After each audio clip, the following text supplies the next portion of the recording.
nama aku Nanaskar Maulina. Saya dari Prodi Ilmu Hukum Fakultas Hukum Universitas Negeri Semarang, angkatan 2021. Di sini saya akan menjelaskan secara singkat artikel yang telah saya buat dengan judul Pemanfaatan Sumber Daya Tidak Terbatas pada Kemajuan Teknologi. Mengapa pemanfaatan sumber daya alam tidak terbatas di dalam kemajuan teknologi? Perlu kita ketahui sendiri, kita menggunakan sumber daya alam seharusnya seimbang selaras dengan adanya fungsi lingkungan. Sebagai konsekuensinya, kebijakan atau aturan untuk program pembangunan berkelanjutan harus dijiwai dengan adanya pelestarian lingkungan.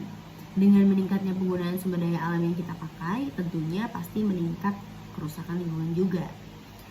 Ini disebabkan karena kurangnya perhatian untuk menjaga keseimbangan antara tingkat pembangunan dan kelestarian sumber daya alamnya.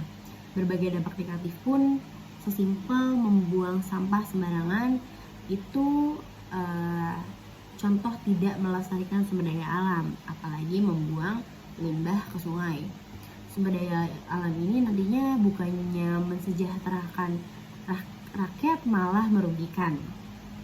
Poin pertama yang saya ambil, hubungan manusia dan alam dalam pemanfaatan sumber daya alam itu sudah terlihat di Undang-Undang Nomor 22 Tahun 99 tentang pemerintahan daerah.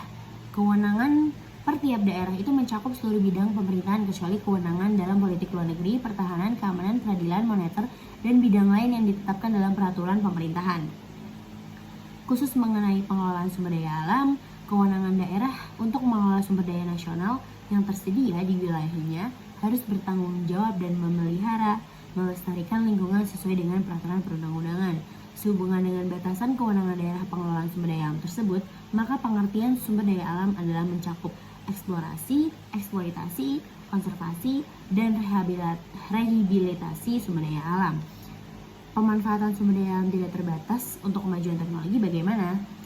Akibat dari pengelolaan sumber daya alam yang tidak memperhatikan keseimbangan kelestarian tadi, itu sesimpel contohnya hutan tropis yang berluas-luas hektarnya yang kita bangga-banggakan selama ini, sekarang luasnya berkurang sangat cepat, entah dari penebangan pohon yang secara liar, kebakaran hutan, dan faktor-faktor lainnya.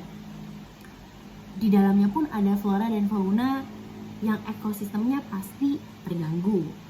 Dalam dampak eksploitasi mineral yang mengandung dalam perut bumi ini, ada juga kerusakan keseimbangan dan kelestarian alam sebagai akibat proses penggalian, pengolahan, dan pembuangan limbah yang tidak dilakukan secara benar. Memperhatikan berbagai permasalahan dan dampak yang timbul sebagai hasil pengelolaan sumber daya alam selama ini, dari Undang-Undang Nomor 2 Tahun 99 tentang pemerintahan daerah, suatu undang-undang tentang penguasaan adil, demokratis, dan berkelanjutan. Dari undang-undang ini mempunyai kelemahan. Yang pertama, berorientasi pada eksploitasi sumber daya alam, berpusat pada negara, bersifat sektoral, dan mengabaikan keadilan terhadap masyarakat daerah setempat. Jika selama ini para stakeholder tidak dilibatkan secara optimal, maka sekarang rancangan undang-undang PSDA ini dapat diikutsertakan para stakeholder yang meliputi antara lain pemerintah pusat, pemerintah daerah, legislatif, dan kalangan dunia usaha. Dengan demikian, proses penyusunan dan pembahasan rancangan undang-undang secara demokratis akan melahirkan rancangan undang-undang yang mampu menampung berbagai kepentingan dari para stakeholder dan sekaligus akan mengurangi kemungkinan masuknya substansi yang bersifat diskriminatif. Sebenarnya kesimpulannya secara sederhana itu sumber daya alam yang berkelanjutan yang tidak ada batasnya seharusnya dikelola dan diarahkan untuk memenuhi kebutuhan dalam mencapai kesejahteraan dan kemakmuran generasi sekarang tanpa mengorbankan generasi mendatang. Sumber daya alam yang renewable dikelola seoptimal mungkin secara terencana, baik dari waktu ke waktu dan semakin meningkat kualitasnya tentunya. Dan sedangkan sumber daya alam yang non renewable tidak dieksploitasi habis-habisan hanya demi kepentingan generasi sekarang.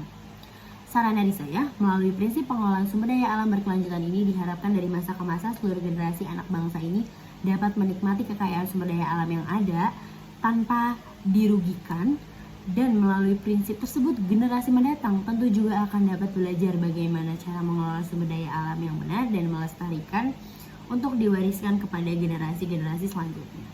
Terima kasih. Wassalamualaikum warahmatullahi wabarakatuh.